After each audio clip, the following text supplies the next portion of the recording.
evolutionary human beings. This is fourth lecture of class 10 science chapter 9 heredity and evolution. In this video we shall study two topics, evolution and classification and evolution and progress. Let's get started. So can we find the evolutionary relationship of the species we see around us? So can we find the relation between two species? So the more characteristics two species have in common, the more closely they are related. And the more closely they are related, the more recently they will have a common ancestor. So common characteristics, the more common characteristics two species will have, the more closely related they will be, and the more closely related they will be, they will have a common ancestor recently. For example, a brother and a sister have a lot of common characteristics, and their common ancestor is their parents, that is, one generation before them. Similarly, a sister and her first cousin are also very closely related, and they also have many common characteristics. But the common ancestor is their grandparents, that is, two generations before them. So as the number of common characteristics decreases, the ancestor, the recent ancestor, the common ancestor, it also keeps on shifting backwards. If we keep going backwards like this, then we will reach to the species from which all the other organisms on this planet have evolved. But while doing this, how do we identify characteristics as common? So this is done by three different methods, that are homologous characteristics, identifying the homologous characteristics, fossils, and with the help of DNA comparison. Let's understand all of them in detail. First, homologous characteristics. So the basic structure of limbs is similar in mammals, birds, reptiles and amphibians, but they perform different functions. So all these organisms have four limbs, but they use their limbs for different functions. Mammals use them for walking, birds use them from flying, amphibians use for both walking on land as well as for swimming, etc. Such organs which are similar in structure but different in function are called homologous organs. Homologous characteristics help to identify an evolutionary relationship between apparently different species. So, if we don't know about homologous characteristics, then we might think that mammals and birds are quite different. But when we know that the basic structure of their limbs is similar, then we can say that they have a common ancestor. However, all similarity in organ shape is not because of common ancestry. For example, both birds and bats have wings for flying, but their origin is not common. Such organs with different evolutionary origin and same function are called analogous organs. So basically, if the same structure is there but different function, then it is called homologous organ. But if same function is there but different structure, then it is called analogous organs.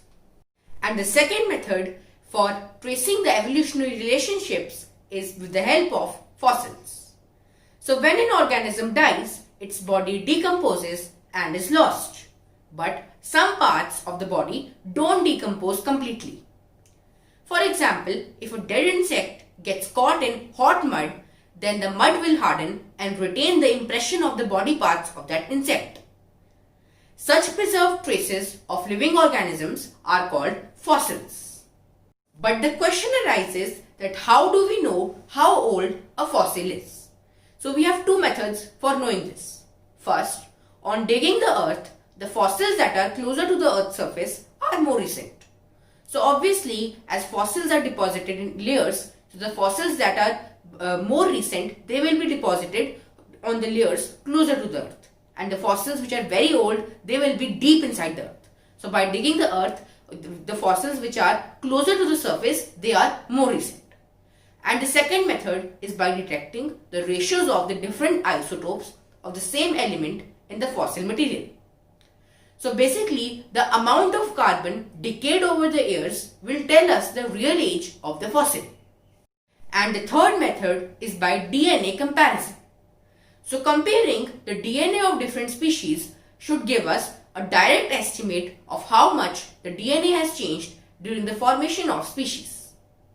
This method is used extensively to define evolutionary relationships. Now let's discuss the next topic, that is evolution by stages. So basically, evolution does not take place in a day. It is a very long process and it takes place in many stages over the centuries. Let's understand this by taking the example of evolution of eye. So the first basic eye was seen in Planaria, which is a species of the Platyhelminthes kingdom. Then the second eye, which was the compound eye, was first seen in insects like the cockroach. Then octopus had another evolution in the eye and they had a camera type simple eye. Finally, the final evolution was seen in vertebrates, and vertebrates like us, humans, have a very advanced eye. Now, another important question arises that does evolution mean progress? So, is evolution directly proportional to progress? Let's understand this with the help of an example. So, it is not that humans have evolved from chimpanzees. So, we think that humans have evolved from chimpanzees, but this is not correct.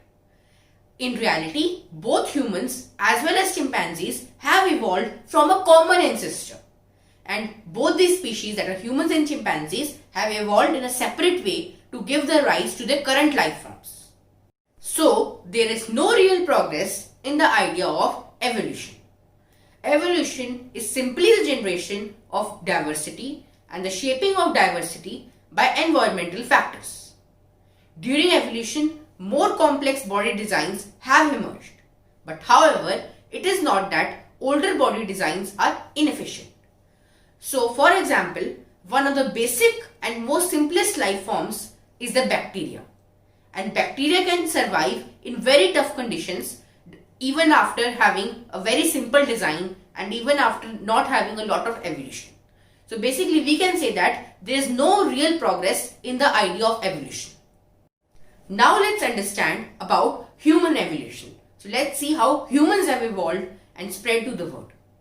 So the first traces of human evolution have come from Africa.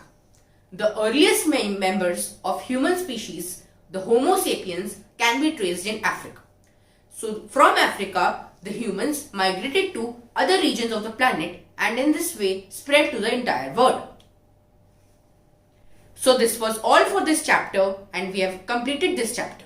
Thanks for watching, and if you have any doubt then ask in the comment box, and if you like the video then do subscribe to the channel. Thank you.